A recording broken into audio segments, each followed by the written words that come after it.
தானேயில் சட்டவிரோதமாக கட்டப்பட்ட 7 அடுக்கு குடியிருப்பு கட்டடம் இடிந்து விழுந்த சம்பவத்தில் உயிரிழந்தவர்களின் எண்ணிக்கை 73ஆக உயர்ந்துள்ளது.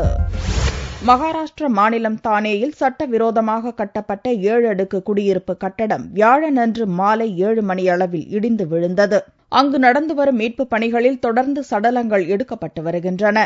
இந்த இடிபாடுகளில் சிக்கி உயிரிழந்தவர்களின் எண்ணிக்கை சனிக்கிழமை பிற்பகலில் 73ஆக உயர்ந்துள்ளது. இறந்தவர்களின் எண்ணிக்கை மேலும் அதிகரிக்கும் என்று எதிர்பார்க்கப்படுகிறது.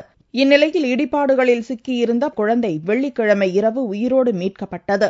அதேபோன்று சனிக்கிழமையன்று இடிபாடுகளில் சிக்கி உயிரோடு இருந்த ஒரு பெண்ணை போலீசார் மீட்டுள்ளனர். 70% கட்டட குப்பைகளை அகற்றிவிட்டதாக தெரிவித்துள்ள போலீசார், இடிபாடுகளில் சிக்கி மேலும் சிலர் உயிரோடு இருக்கலாம் என்றும் அவர்களை மீட்க துரித நடவடிக்கை எடுக்கப்பட்டு வருகிறது என்றும் தெரிவித்தனர். இதற்கிடையே மகாராஷ்டிர மாநில முதல்வர் பிருத்விராஜ் சவான் சட்டவிரோதமாக கட்டப்படும் கட்டடத்தை தடுத்து நிறுத்த தவறிய துணை நகராட்சி ஆணையர் மற்றும் போலீஸ் உயர் அதிகாரியை சஸ்பெண்ட் செய்து உத்தரவிட்டுள்ளார். இந்த கட்டடத்தை கட்டி வந்த 2 பில்டர்கள் தலைமறைவாகிவிட்டனர். அவர்களை தேடும் பணியில் போலீசார் ஈடுபட்டுள்ளனர்.